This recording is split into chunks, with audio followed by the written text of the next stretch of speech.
Finalement, quand on essaye d'aller au bout de ses rêves, on arrive à atteindre des objectifs et voilà, c'est surtout ça qui est intéressant dans ce genre de projet.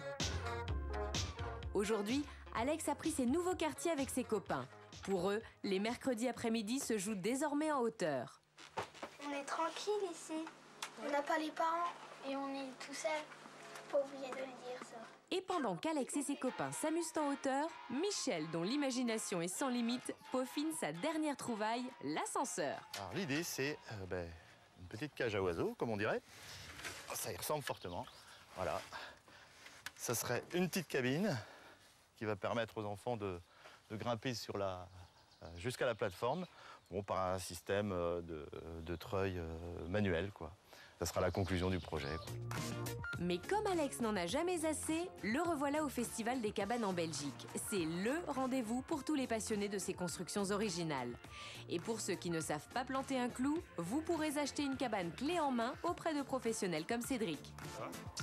Je ressens vraiment que les gens sont intéressés par les cabanes dans les arbres en général. Parce que ça fait appel tout de suite à l'enfance, aux rêves de gosse, ouais, la première cabane qui a été montée avec notre papa, fait de planches, de ficelles de high-cup et puis de planches de palette. Et on est super content de pouvoir continuer un peu ce rêve. De 500 à 45 000 euros pour les constructions les plus folles, la cabane perchée se décline comme une collection de prêt-à-porter. Des cabanes pour un jour ou pour toujours, sphériques ou plus classiques, à chacun sa cabane, à chacun son envie. Retour chez Mathieu. Après 2 ans d'efforts, son rêve est devenu réalité. Ce grand enfant a enfin sa cabane à lui. Le petit coin cuisine, comme je vous avais dit. La petite table est mise, voilà. Un petit coin salon. Les toilettes sèches. Voilà, vue sur le hamac. Pour les siestes quand il fait bon. Puis on va aller faire un petit tour dans la chambre. Donc voilà, donc on va installer des petits couchages face à la fenêtre. Donc on a construit un rêve de pote en fait. Puis donc il y a les enfants qui suivent, qui nous rendent visite. Et puis ils sont tombés accros, pareil. Bah j'aime bien parce qu'on peut voir les oiseaux et tout ça. Et des fois on peut voir des nids. Faut le vivre en fait. On peut pas trop décrire en fait, faut le vivre. C'est pour ça que je dis aux gens qui sont commencés en fait, qu'ils continuent leur rêve, quoi. Un joli rêve que Mathieu peut enfin partager en famille. Enfin terminé. La cabane. Ah il est baptisé. Il y en a qui rêvent de construire des cabanes et d'autres qui rêvent de construire des ronds-points. Des ronds-points comme celui-ci, à Quiberon, avec sa célèbre hélice. Elle provient d'un bateau anglais torpillé par un sous-marin allemand pendant la Première Guerre mondiale. Alors, des ronds-points comme celui-ci sont très importants en France. Ce sont des repères pour les habitants et pour les touristes. Si importants que les municipalités rivalisent de créativité pour les embellir. Elles font appel à des artistes reconnus et même à des décorateurs de ronds-points. Et oui, ça existe. Reportage Loïc Tanan. Du sable, des drôles de bateaux. Nous ne sommes pas sur une plage, mais sur un des 30 000 ronds-points français. Près de 200 000 euros ont été nécessaires pour construire celui-là, dont 50 000 euros rien que pour la décoration. C'est cet homme qui l'a réalisé. Le métier de Jean-Luc Play, décorateur de ronds-points. Oui, c'est vrai que ça remonte à quelques années déjà. Bon, je vois que tout est en parfait état. Voilà, parce que donc si... Ce matin, il a rendez-vous avec son client, le premier adjoint au maire de La Tremblade, une station balnéaire située dans les Charentes-Maritimes. Rien n'a bougé. C'est coque polyester. Hein. Alors là ici, c'est stratifié. On peut passer un nettoyant. Karcher, vous pouvez de l'eau savonneuse. Aujourd'hui, c'est le grand ménage avant les vacances d'été, car monsieur l'adjoint au maire tient à ce que son rond-point soit parfait pour l'arrivée des touristes.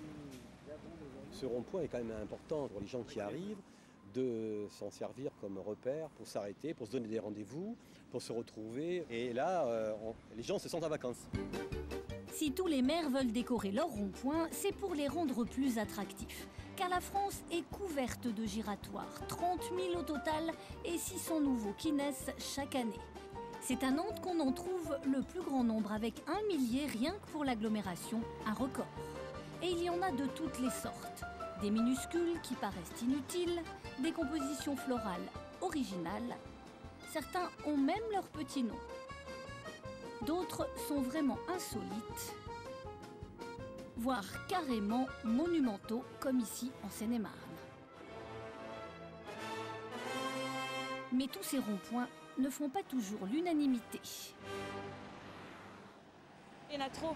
Mais bon, après, au point de vue sécurité, je sais pas. Je trouve qu'ils ont beaucoup de moyens et qu'ils font vraiment des choses qui ne ressemblent pas à grand-chose, quoi. Donc on fasse des ronds-points tout simples, et puis c'est tout. Hein. Moi, je vois pas pourquoi il faut des décorations. Ça coûte de l'argent à la commune.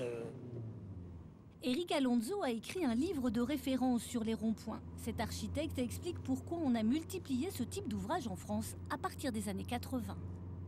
Le principal intérêt d'un rond-point, c'est d'être un dispositif de carrefour assez performant, puisqu'il permet de relier différentes voies de différentes natures.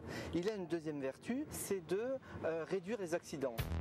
Mais ce qui marque le plus notre historien des ronds-points, c'est la frénésie décorative des municipalités.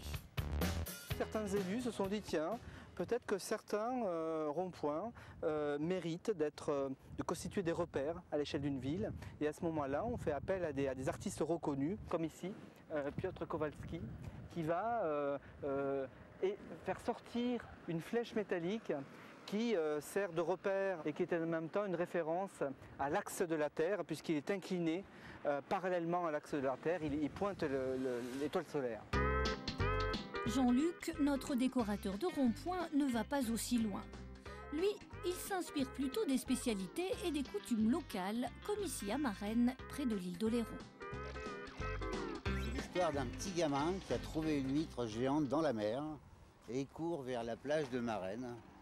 Et il traîne son petit bateau de pêcheur avec des huîtres pour vous rappeler qu'ici, vous êtes tout de même dans le pays de l'ostréiculture.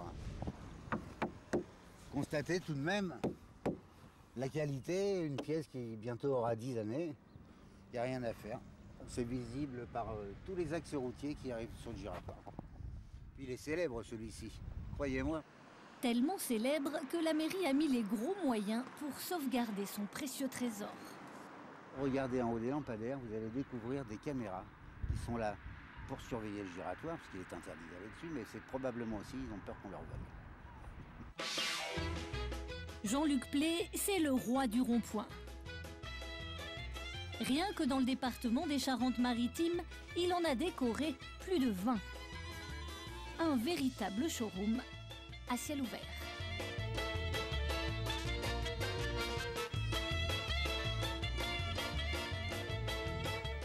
Ils sont nombreux les artistes qui se sont essayés à l'art du rond-point, mais Jean-Luc est l'un des seuls à en avoir fait son métier. Cet artisan consacre toute son énergie créatrice à imaginer des sculptures. Il dessine des projets, réalise des maquettes et sa petite affaire ne connaît pas la crise. La demande s'amplifie. J'ai commencé par un premier, j'en suis à 30 et on va passer à 50. J'ai déjà eu des demandes qui arrivaient du Maroc, d'Angleterre. J'espère que j'en poserai un en Chine, pourquoi pas. Ah, mon facteur. De plus en plus de maires écrivent à Jean-Luc pour lui demander de décorer leur rond-point. Préparez-vous à arriver au rond-point à 300 mètres. Aujourd'hui, il a justement rendez-vous avec le maire d'une petite commune à qui il réserve une surprise. J'avais à vous présenter quelques nouvelles idées. Je vous propose l'éventuelle réalisation d'un moine sonneur de cloche. J'ai réalisé une maquette. L'enjeu est important pour Jean-Luc. Une maquette pour... S'il veut remporter l'affaire, il doit arriver à convaincre le maire.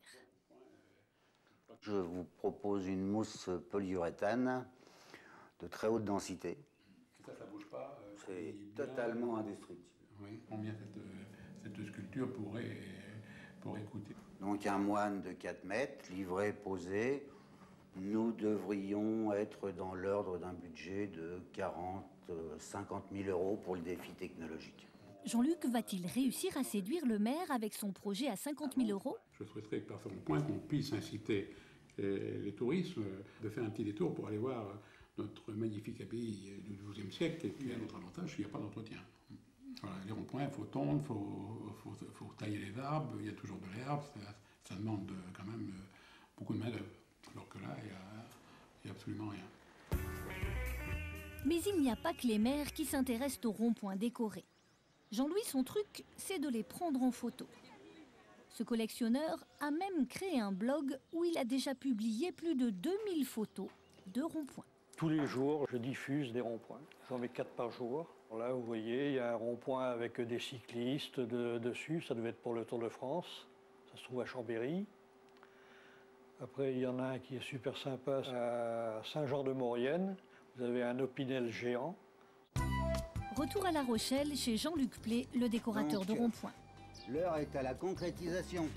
Après son rendez-vous chez Monsieur le maire, il s'est lancé dans la réalisation grandeur nature de son projet. Moi, je fais avancer le produit final attendu du moine sonneur de cloche. Le nombre de ronds-points décorés ne cesse d'augmenter en France. Autant dire que vous risquez sûrement, dans les années qui viennent, d'en croiser de plus en plus.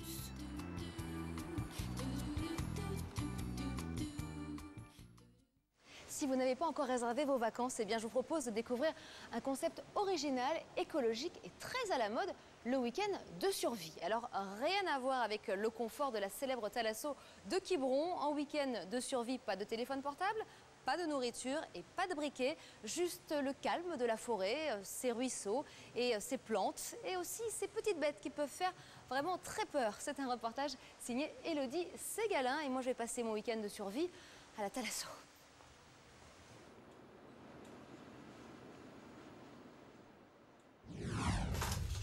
Dans quelques heures, Romain, Benoît et Claire partiront en week-end. L'heure est à la préparation des bagages un peu particuliers. On a un sac de couchage? Oui. Mais ça, c'est une couverture de survie.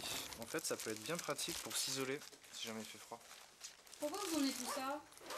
Parce qu'on part en camp de survie. Apprendre à survivre en pleine nature, c'est l'objectif un peu fou de leur week-end. Sans portable, sans briquet et sans nourriture, ils vont vivre pendant 2 jours en pleine forêt.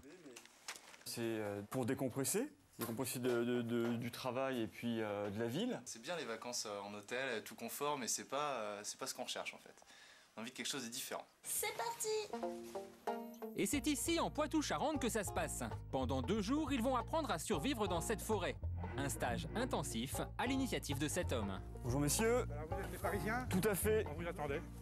Salut. À 59 ans, Daniel est un habitué des forêts. Il a même créé une association pour initier à la vie en pleine nature. Pour l'aider, Guillaume et Jean-Charles, 2 autres spécialistes. L'objectif du stage, jouer les survivants comme dans une célèbre série américaine. Imaginez que nous soyons sur un bateau, le bateau coule, et vous vous réfugiez sur une île déserte, où vous ne savez pas encore ce que vous allez pouvoir trouver. Coût de ce week-end, pas comme les autres, 40 € par personne. Au programme, apprendre à se nourrir, se réchauffer et se laver uniquement avec les éléments de la forêt. Ça, c'est de l'aventure. Première leçon donc, chercher de la nourriture. Et que trouve-t-on en grande quantité en forêt? Des plantes bien évidemment. Exemple avec ce polypore. Ah, on appelle ça le réglisse des bois, ça sent très fort le réglisse et ça goûte vraiment fort. Tiens. Ouais. C'est spécial, hein? Réglisse des bois, quoi. C'est bizarre. Oui, c'est bizarre. C'est un goût de gracine, quoi. Non. Heureusement pour nos citadins, ils ne se nourriront pas que de plantes. Jean-Charles est un pro de la pêche et avec un simple bout de bois et une ficelle, il attrape des poissons. C'est un barbeau, un petit barbeau. Mais encore faut-il maintenant les cuire, et là c'est une autre histoire. Sans briquet, pas facile de faire du feu, alors Benoît a décidé de faire comme au temps de la préhistoire, mais n'est pas homme de Cro-Magnon qui veut. Toi, tu vas y arriver? Je crois pas, non. Bon, moi je me réchauffe. C'est ça le principe d'un feu, non? C'est de se réchauffer. Heureusement pour eux, Guillaume, l'expert, a une technique infaillible. De simples bouts de bois et des lanières de cuir. Le frottement crée de la sciure qu'on ajoute ensuite à une botte d'herbe et le feu jaillit. Oh là là! Ça, tout le monde peut le faire avec un peu de pratique, quand même. C'est pas forcément très évident au départ. On a quelques petits ratés, et puis après, on va petit à petit apprendre à le faire. Grâce à ce feu, ils vont pouvoir cuisiner, se réchauffer, mais également éloigner les animaux. Ça tombe bien, certaines espèces vivant dans cette forêt ne sont pas vraiment les bienvenues sur ce camp. Alors ici, c'est une petite vipère aspic là, que je viens juste d'attraper. Celle-ci, elle a à peu près, elle a à peine 1 an. Hein. Alors il faut se méfier parce que voilà, elle bouge beaucoup. Et donc comme c'est un serpent venimeux, hop, on va éviter